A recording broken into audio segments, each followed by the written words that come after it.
we're going to think about bathing now. Here we are, here's your baby, lying down nicely on the towel, on the changing mat, and then we're going to take off their clothing. So undoing the baby grow.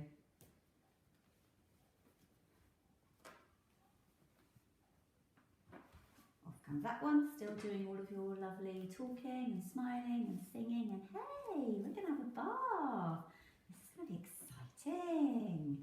All that kind of thing, and then over the head.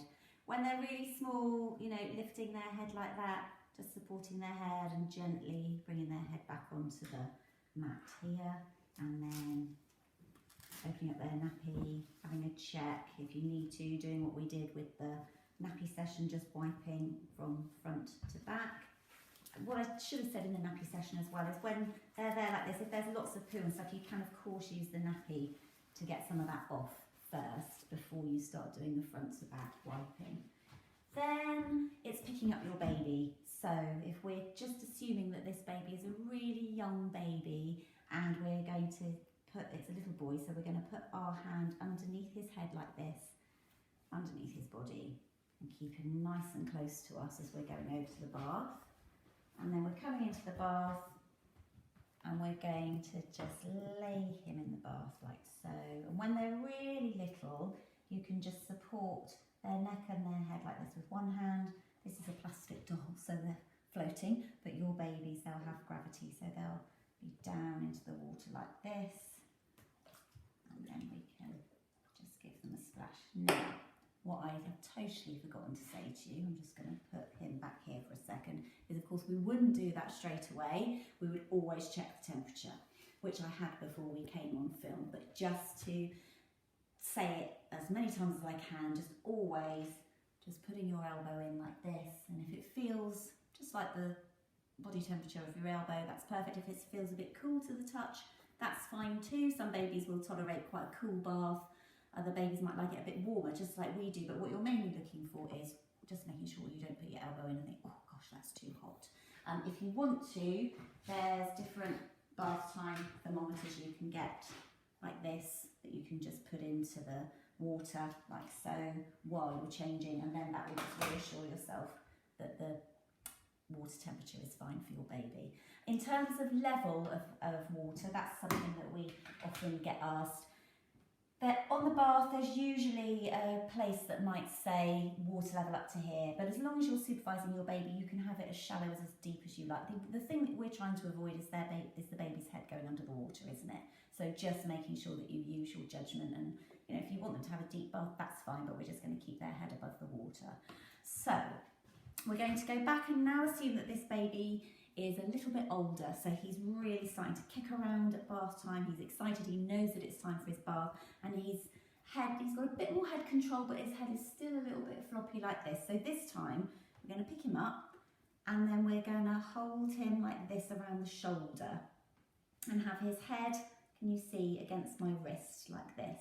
And then that means, I've got a hand around his little bottom here as well, and that means just when we put him in the bath like so, I've got my hand, I don't know if you can see, so it looks like that from the back, around the back of his neck, just holding onto his shoulder. So if he starts to kick, woohoo, I'm having a great time in this bath, I absolutely love it, way, look at me. Then I've just got him around the shoulder here, so he can play around. I've got this other hand, you know, and he is then really, really safe. His face isn't going into the water. Now, this won't happen.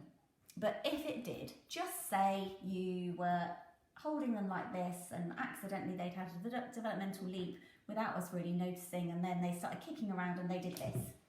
Well, what you're going to do then is just turn them back over. That is going to be fine. They may not even cry. If they do, then you'll bring them to you and cuddle them and reassure them.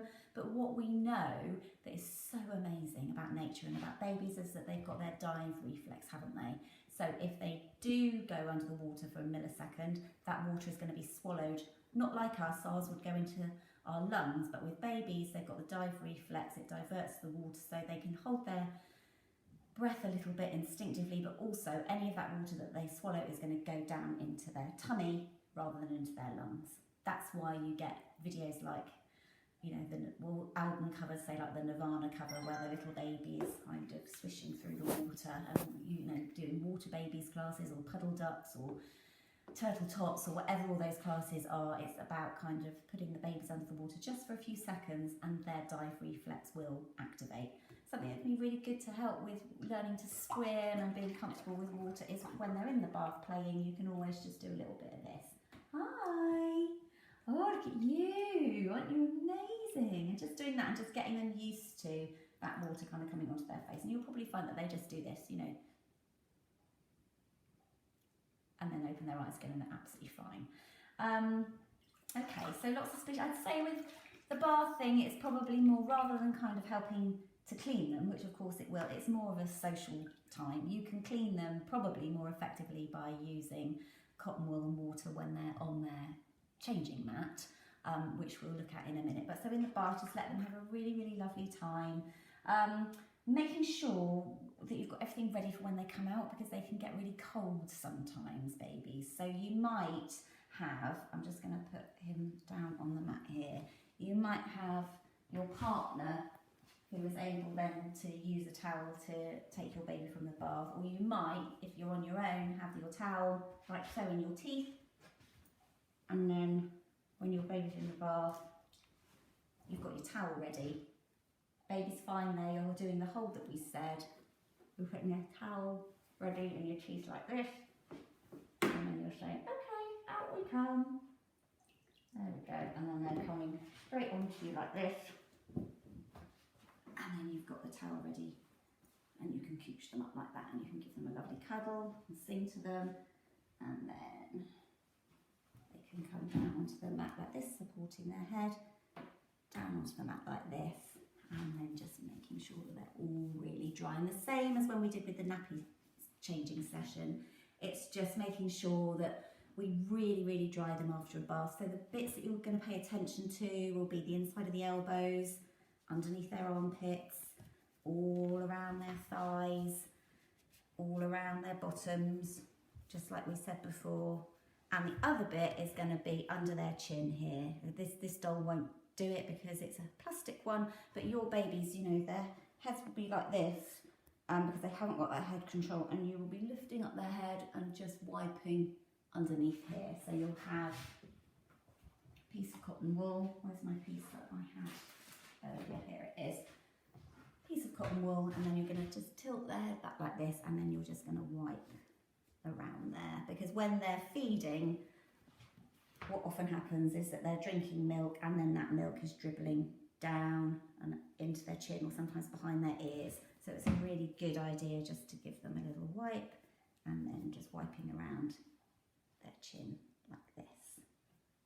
Okay, and all the time, of course, just making sure that they're nice and warm. I think that might be it in terms of the bath. And if you want to kind of, as they get a bit older, if you want to sit them up in the bath, then making a V with your hand and tilting them forward so that they're leaning into your hand and they've got the support here of your hand around their chin can be good. And then you can tilt them forwards a bit and wash them in the back. If you don't like the idea of the baby bath, or you haven't got room for one, or you just don't want a big piece of plastic in your house, you can also use the sink. Babies be quite happy bathing in a sink. Or you might have one of these. This is really old. This is mine from when my children were babies, but nowadays you can get ones that have got a mesh or a toweling frame, so it's much more comfortable with them. And what you do with that is you just suck that onto the bottom of your own bath, and then you can put him, or you might have a little girl, her, there, and then they're nice and supported in your bath, and it will tell you the level to have the bath water to, and then you can splash them. When they're really, really, really little, you know, a couple of weeks old, you might just have your hand there just to support them if they do still seem a little bit floppy with their head, and you'd have your hand there to support them. But quite soon they'd have more head control and you can have them in the bath. I guess in terms of that, your back is probably going to hurt a bit more, because in reality this is going to be in your bath. So it's going to be lower, so you're going to be sort of leaning over and doing all that while they're in the bath, whereas having something like this or a sink in your bathroom may be a little bit easier on your back. Now, so then you would dress your baby just like we did the other week when we were looking at nappy changing. If you didn't want to give your baby a bath, you can do what's called top and tail. So that would be, you don't need one of these special top and tail bowls. You can just have 2 separate bowls, that's fine. It's just to make sure that you don't use the water that you use to wash their bottom on their face. So that's the only reason why it's called a top and a tail bowl. I'm just going to put that down and move the baby bath a bit out of the way so you can see what I'm doing here. So with this, then the side that you choose to use for their face, you would just put some warmish water in there, dunk your cotton wool in, squeeze it out, and then you are going to go from the inside out with one eye. You can turn the pad over, inside out, and discard this piece of cotton wool now, because then you'll need another piece to do the other eye, because you just want to avoid transferring any infection from one eye to the other.